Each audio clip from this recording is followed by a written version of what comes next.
tardes a todos y a todas.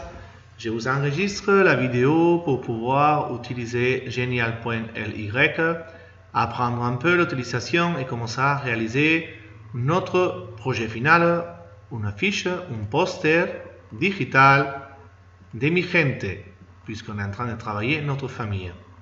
Avant de commencer, je voudrais tout simplement montrer les caractéristiques de notre travail. Il faut le faire obligatoirement à travers cette page web. Il faut l'envoyer après à travers votre mail. Attention, il faut respecter la date limite. Il ne faut pas parler en français si vous voulez introduire une vidéo. Et si vous m'amenez le travail sur USB, il y aura un point de pénalisation. Comme guide d'évaluation, vous avez ici votre vocabulaire à utiliser, la grammaire à utiliser, prononciation et B2I, l'utilisation de sources numériques, que c'est ça qu'on est en train de faire. Alors, la première chose, il faut taper l'adresse email que vous voyez là, sur votre moteur de recherche, et vous cliquez sur « Se connecter ». Il faut taper, il faut cliquer votre adresse email, ça peut être l'adresse email du collège. Moi, je la clique encore une fois. Et votre mot de passe, c'est le vôtre, donc vous allez le choisir. Cliquez sur commencer. Voici, j'avais déjà traité quelques-uns pour vous apprendre. Mais bon, je l'élimine parce qu'on va le faire encore une fois. Celui-là aussi. Quand on est là, je dois cliquer sur créer, ici à gauche. Vous le voyez, créer. J'appuie et il va m'apparaître plusieurs possibilités. Elles sont payantes. Donc, vous devez seulement cliquer sur e-poster. Ici en haut, vous le voyez, e-poster. Je clique. Et encore une fois, il nous propose plusieurs aussi payantes. Nous, on ne veut pas payer. On y va à la première à gauche, créer un Genial à partir d'une page blanche.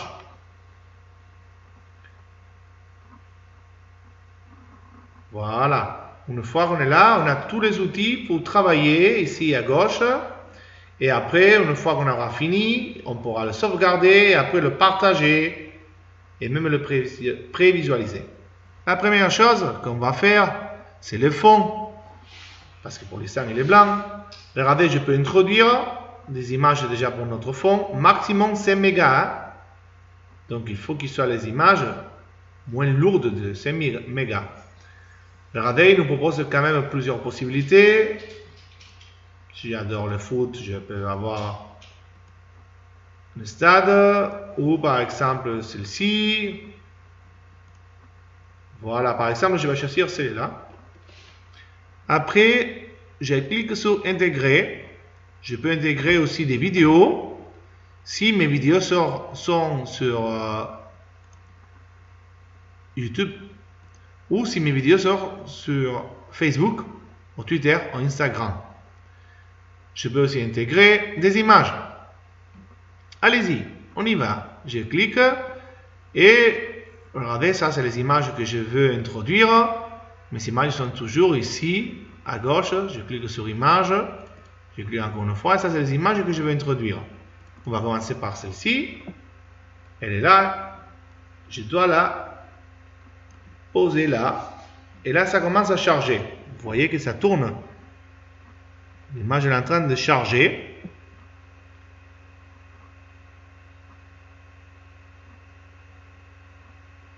Ça prend un moment, mais je n'ai pas envie seulement de charger une. Je vais charger une autre. Je clique encore une fois. J'aime bien celle-ci aussi. Je la dépose. Pour l'instant, je ne peux pas la bouger parce qu'elles ne sont pas encore chargées. Mais une fois que les images vont être chargées, je pourrai changer la place et aussi la dimension.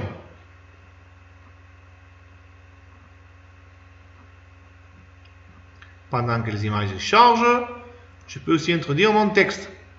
On va ajouter par exemple un titre. Regardez, je l'ai ici. Après, ça peut être plus ou moins grand. Regardez, la première image, elle est déjà là. Une fois qu'elle a chargé, elle devient en couleur. Je peux faire qu'elle soit plus grande. Voilà.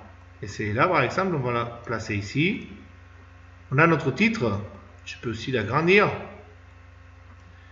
Et même ici, je peux changer la dimension. On va faire que ce soit grand. On va écrire un titre. Par exemple, Mi Familia. Bon. Je peux quand même changer la couleur ici. Pour que ce soit plus clair. D'accord? Après, vous pouvez le faire à votre goût.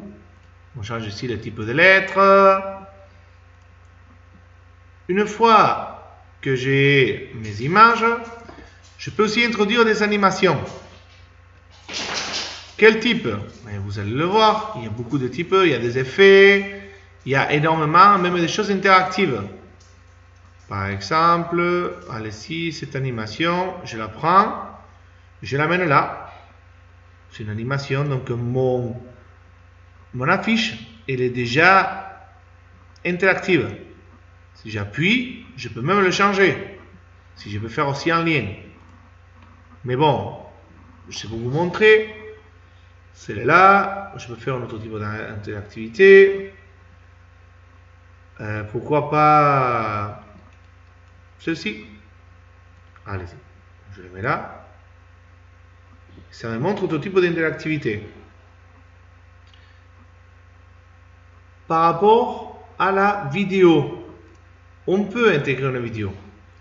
Mais la vidéo, il faut qu'il soit d'abord sur YouTube. Si vous ne savez pas introduire des vidéos sur YouTube, ça, il faudrait que je fasse un autre tutoriel. C'est encore un autre niveau, mais peut-être il y a des gens qui savent le faire, ou vous avez le temps de le faire, ou vous voulez vous faire aider pour votre famille, pour placer une vidéo sur YouTube, et de cette façon, pouvoir l'intégrer dans votre affiche. Ça, c'est à vous à le faire, je ne l'obligerai pas.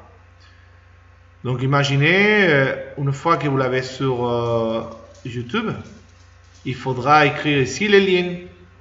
Et le lien, il va apparaître après dans votre affiche. Je n'ai aucune vidéo sur YouTube que j'ai fait encore. Après, une fois que vous allez le placer, vous pouvez le placer au milieu.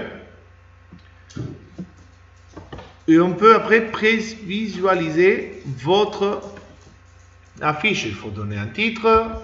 On a dit Mi Familia. C'est fait. Voilà mon affiche, mi poster de Mi Familia. Mais pour finir votre exposé, il faudra me l'envoyer. C'est pour cela que vous cliquez sur Partager. Ça peut être en réseaux sociaux ou ici un mail. Partagez par mail et vous l'envoyez à votre ami. Dans ce cas-là,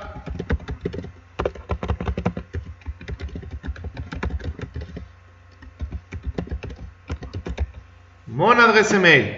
Une fois que vous appuyez sur Partager, c'est marqué OK. La vidéo normalement est envoyée.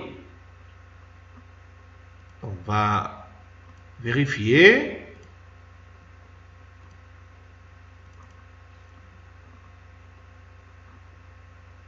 Je vais l'envoyer à moi-même. Hein. Il est là.